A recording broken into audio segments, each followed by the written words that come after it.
إنا مكنتني حقوق الإنسان حقوق الإنسان، قد إحنا حقوق الإنسان بسرعة على حماء اقطب. اهتا يا غالي، احنا هنا لمصلحتك.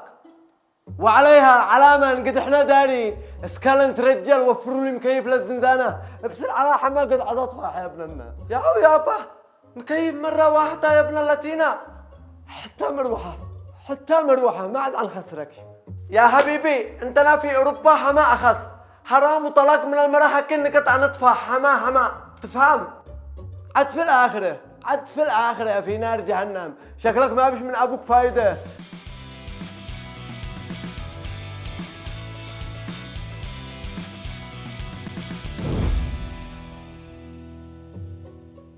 السلام عليكم. والريح ما دارنا انتم كيفين مرتاحين بتعرقوا حمامه يا لطيف. خلونا ندخل في الموضوع قبل ما نطفح ذا الحين. الاحتباس الحراري، انا داري ان انتم تقولوا لنا سبب المشمع الحراري. ماشي عند غاثة. التغير المناخي الاحتباس الحراري هو ظاهرة طبيعية وضرورية للحفاظ على معدل درجة حرارة سطح الأرض. أهم الظواهر التي تساهم في العملية هي بخار الماء وثاني أكسيد الكربون وغاز الميثان. يا عباه أقوى صيف مر على تاريخ الكرة الأرضية هو هذا الصيف، ما قد وقعش في تاريخ صيف بنديزن هكذا، وعلى العالم كله مش علينا احنا بس.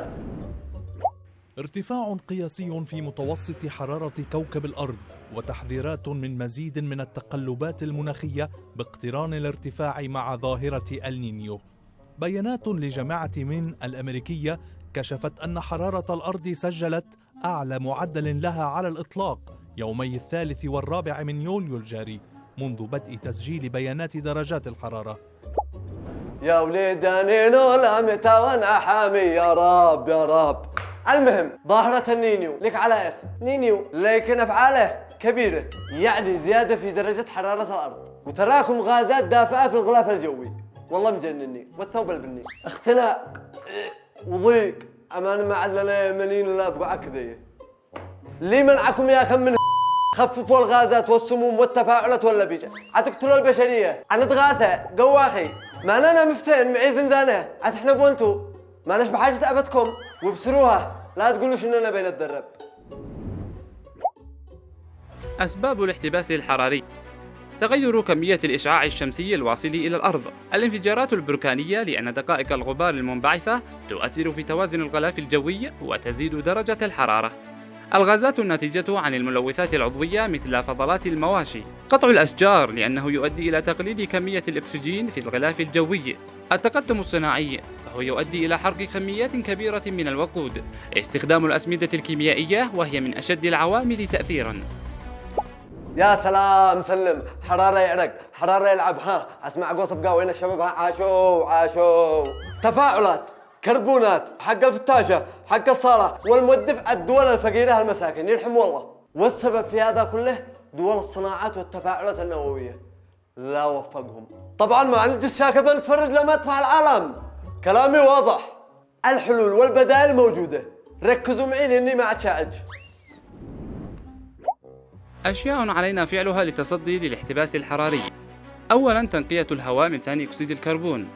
تستخدم كلايموركس مراوح عالية التقنية لإزالة 900 طن من ثاني أكسيد الكربون سنوياً. ثانياً استبدال الوقود الأحفوري بالطاقة المتجددة. تعهدت 48 دولة بالاعتماد على الطاقة النظيفة بنسبة 100% بحلول العام 2050. ثالثاً المحافظة على نسب الكربون الطبيعي، بوسعنا جميعاً المساهمة بزراعة شجرة أو تدوير المخلفات أو التخلي عن استخدام الورق. كيف نواجه الاحتباس يا شطار؟ كيف نواجه الاحتباس الحراري؟ أكيد كلكم فاهمين.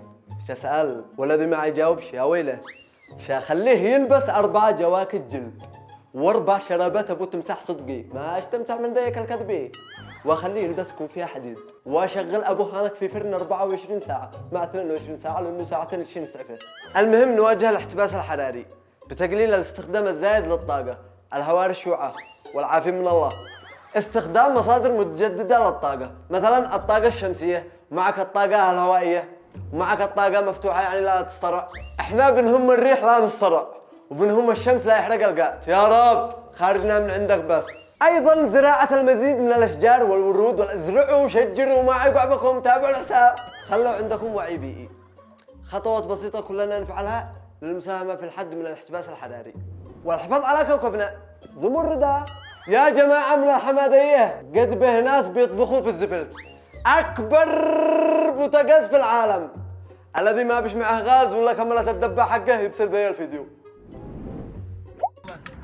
هاي طباخات الرطب هاي شوفوها عفوا محبتنا. شوف الجو، شوف الجو شلون ينشنش. شوف الجو شلون روعة. شوف الجو. لا عاد تدور غاز ولا مطعم ولا بوفيه ولا تصايح انت والحجه ولا شيء تقوم تفعل لك صبوح، بس زفلت. لكن عندنا حنبه، كيف انفعل الزفلت حقنا ما نحفر؟ انا عنقلي خيرة الله. الاوادم نضجوا مش الا البيض. تخيلوا ذي حارس الملكه البريطانيه دوخ وسط امام القصر الجمهوري في شاركوني فرحه الملكه البريطانيه، امنه دوخ وسط الانخ يا رحمتها.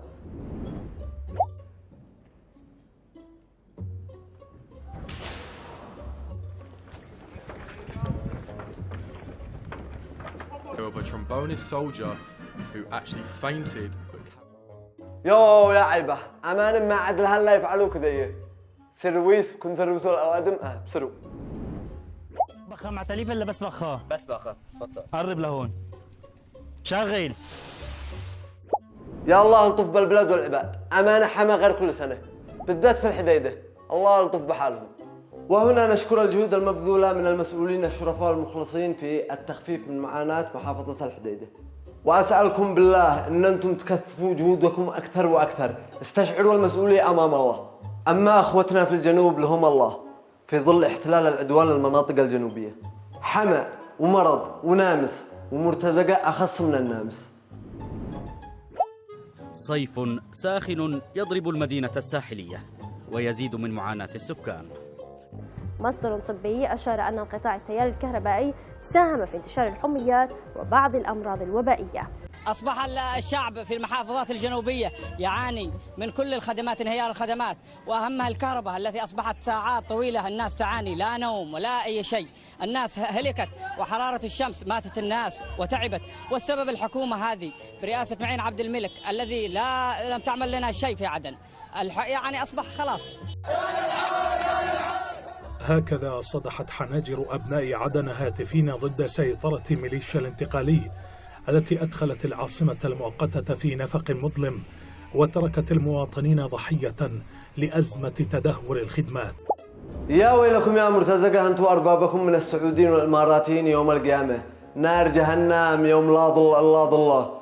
قال لك جو من أجل اليمن، لا كهرباء لا أي حاجة على غيري، إنما ما قدرتوا توفروا لهم حتى كهرباء. الناس ماتوا، طفحوا من الحمى، مرض، خلاص طفحوا ضاقوا. جاي يقول لي لكن الحجة عند المرتزقة.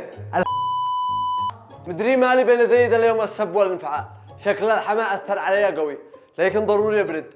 أنجا هذا الشاوشي يركب لي الآن مكيف في الزنزانة ماشي، أخرج الحمى فوقه واندعلق قتل مغبرة. هي ما بتقول؟ أيا من عينيها الجس في الظلمي فوق الحمى. يا شاوش أنا بين امزح. ها الله لا وفقك.